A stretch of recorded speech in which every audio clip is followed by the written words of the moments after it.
Portugal is really inexpensive and really nice, So we go to a beautiful lunch. We have a 4-course meal plus a bottle of wine or a beer, and that won't set us back more than I'm a 12-time world surf ski champion and I'm an Olympian. And on this week's episode, I'm joined by Oscar Chalupsky. Oscar is originally from South Africa, but has been living in Portugal for the last 8 years. Oscar is an international speaker, a book author, a cancer survivor, and a 12-time world champion surf ski paddler. We discuss, amongst other things, why him and his wife decided to move to Portugal, about Portugal after living and working all over the world, what makes Portugal unique, how Portugal has helped Oscar in his fight against cancer, and what he enjoys about living in Portugal. We discuss food, wine, nature, accessibility to water sports, and why he loves living the simple life. For those of you listening, head over to our YouTube channel to watch some of this episode. And for those of you watching, click down below and subscribe. And for the full podcast episode, go to Google, Stitcher, Spotify, Apple, or wherever you get your podcasts. And now, over to my conversation with Oscar. Welcome back, or welcome to another episode of Portugal, the Simple Life. And I'm delighted to be joined by Oscar Chalupsky. Is it Cha or Cha? What's the right? Cha. I hate to tell you, the real spelling is out of the Eastern Bloc and it's Chalupsky. So let's stick with Cha. We'll just go with it. Okay. Oscar, thank you so much for being on the podcast from sunny Cape Town. Oscar, why don't you start off telling us a little bit about you? In 2014, I left a company called Epic Kayaks in America and joined Nello Kayaks in Porto, Portugal, in fact, a town called Vila de Conde. And the reason why I got that position is because I'm a 12-time world surf ski champion and I'm an Olympian and did a lot of business and started a lot of companies and spent my life paddling and teaching people. And that's sort of in a nutshell. And then I was very unfortunate or fortunate to get cancer, incurable cancer, in 2019, which I carry on fighting to this day. How is the treatment going now? It's fairly tough because for once I probably feel like a cancer patient, meaning that you're not as strong as I was, which is a very strange thing. I feel good at a low intensity, but as soon as I start training and doing something, then it becomes hard. My heart rate's way too high, and I've got to get in the bottom why this suddenly happened. I've been through all the treatment for 4 years and there's no cure, so you're always doing treatment. So whatever they put in that radiation last time obviously sorted me out quite badly. Yeah, I can imagine. How did that journey start for you? How did you discover Portugal? We live about 300 meters from the Rio Ave and about 500 meters from the beach. So it's really a perfect spot to live in. And we first came here and we were going to rent. And we were so fortunate. People think, oh, I'm such a good businessman, I do this and that. And we were so fortunate. We wanted to rent. And what happened, the people that we were renting said, no, we want to sell. I said, okay, we'll sell. And to cut a long story short, 8.5 years later, the property's gone up 4 times of what we paid for it. And again, that's what happens in business, happens in life. Sometimes you make good calls, sometimes bad calls.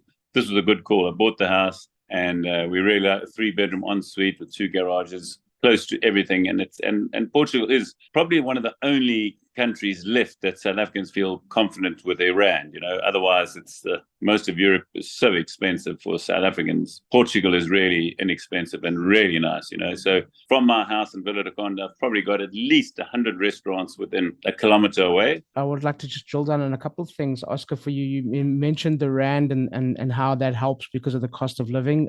You're not just referring to property, you're talking about just being able to go out and eat and yeah. So because and when you're a local, you start learning where the best places. So I know we go to a beautiful lunch. We have a 4-course meal plus a bottle of wine or a beer, and that won't set us back more than €9 at lunch. €9 for 4-course meal, and it's not like a normal 4-course meal. It's properly served: a steak, a fish, robalo, sea bass. Starts with the olives, then the bread, then the soup, then the main course, then the dessert, plus a bottle of wine or beer. So that costs, we go as low as €6.50. So obviously there's very fancy restaurants here. There are fancy restaurants here. And the wine is inexpensive like you can't believe. The other day, and we actually tested all these rosés, French rosé, and we found one that is so inexpensive. It was €198 per bottle. So we bought a few cases, and it's one of the best rosés I've tasted, even the 10 and 20 euro bottle. So There are so many hidden gems. Interesting that I'm on a ketogenic diet. Okay. So I'll have all the keto, and another thing, I do fasting, and I do lots of fasting. If I'm not going out to intermittent? No, not intermittent, proper fasting. Like at the moment, I'm on like a 4-day fast, so I won't eat for 4 days. And I'll only eat if I'm going out with people. So I only eat socially. Like people smoke socially, I only eat socially. So the last meal I had was on Sunday lunch, and then I'm planned to eat on Thursday evening. So that's how long I will fast for. So that's why it's very special for me to go out and have a meal when I know if I go to Raimondo Privé, which is one of the best restaurants, we go there often, which is magnificent food, fine dining, but inexpensive. And I'll always have no bread. I'll have the presunto and the steak and all the things that you can have when you're on keto. So, and that's why cabrito is nice. That's why robalo, sea bass, and all those things are nice. The rice thing is, arroz is not the best for me. And that's also in my journey to fight cancer, because cancer lives off carbohydrates. It cannot live off, it doesn't need oxygen, but it needs carbohydrates. If you starve your cancer of carbohydrates, you've got a better chance, So interesting. And interesting that in Portugal, all your medical is free. So I got a thing called EPO, which is Institute of Portuguese of Oncology, and spent a lot of time there, obviously, with my cancer, because there's no cure. So I'm always on permanent treatment, and it's really is good. And our medical system here in Portugal is superb. How has that experience been for you, besides what you just mentioned? Yeah, well, I understand the first incident I had, where I had an atrial fibrillation. So I went to a semi-private hospital. Now, and I know this from I have a lot of doctor friends. And they had to restart my heart. I was in ICU for the night, did all that stuff, and the whole bill came to 500 euros.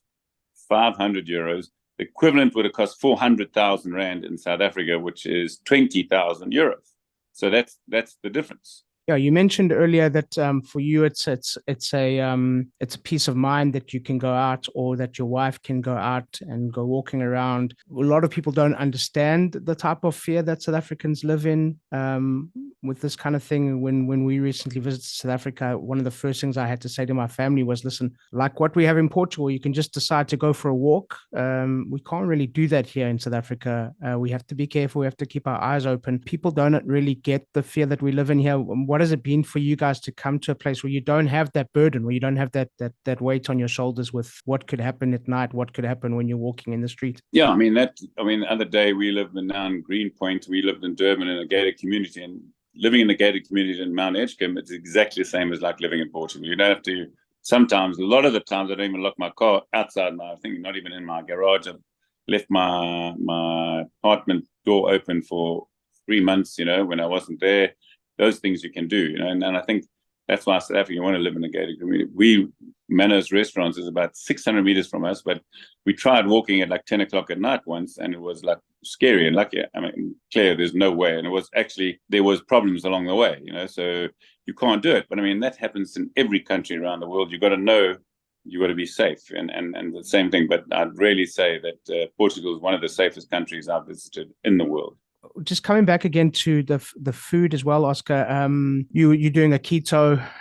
It's super important that you're eating fresh stuff. And again, in Portugal, we have that in boatloads. It's just everything on your doorstep. The vegetables, the fruit, the fish, the meat, everything is fresh, and that's huge. That's so important. Yeah, it's interesting to see that when I cycle in the morning, there's lots of farmers. They just put their vegetables there, and you can get everything and anything you want that's absolutely picked in the morning. You eat it that day. So, and that's with the cows, with the sheep, with everything. It's like that. So when we cycle, there's so many markets and so many people selling food on the edge of the road, which are totally fresh. So what do you think makes Portugal unique?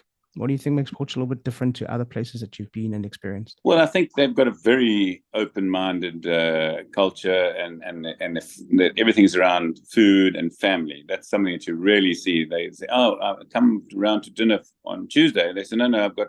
That's when I see my mother." And it's like, "Oh, come around. Oh, no, that's when I see my father, or that's when I see my brother." So they're very, very family-orientated, very Catholic.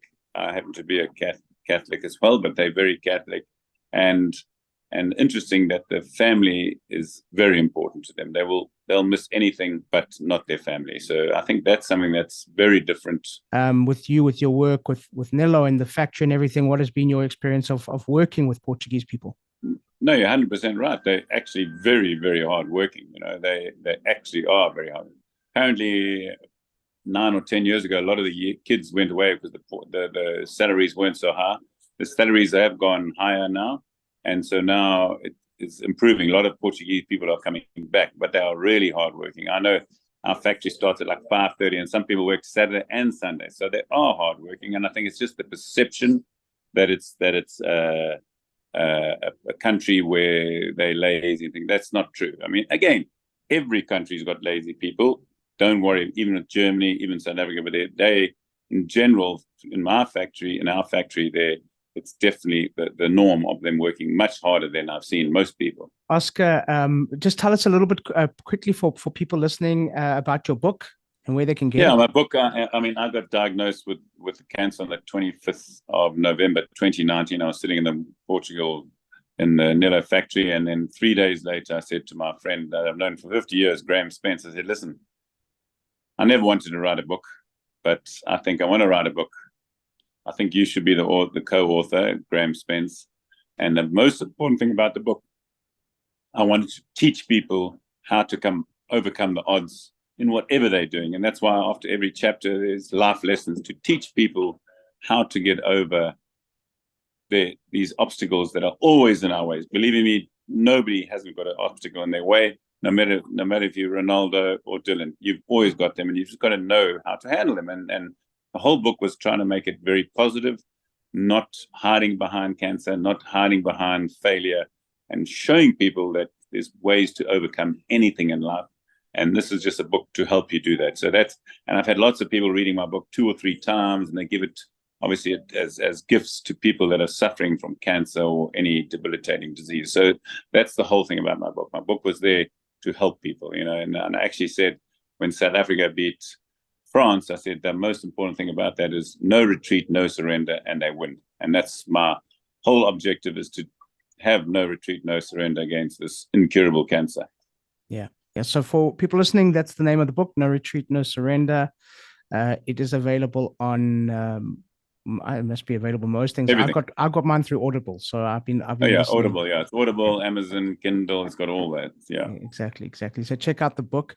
Just a question that we ask all of our guests: Portugal, the simple life. Why?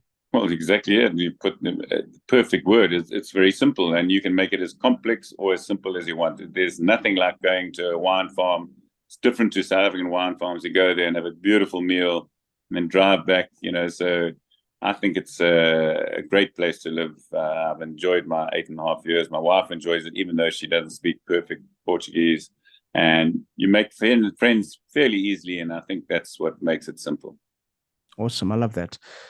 Thank you for being on the podcast. I've enjoyed chatting to you. Let's get together next time when you're back in Portugal for some wine. And maybe a meal or something. I haven't been to Vilcon, so I think maybe I should put it on my list of places to visit. You must. It's a really nice town. We got one of the only Roman viaducts that comes from the Rio Ave going inland. So it's beautiful to see, like just about like that viaduct behind you, and that wallpaper. Exactly. It looks like that.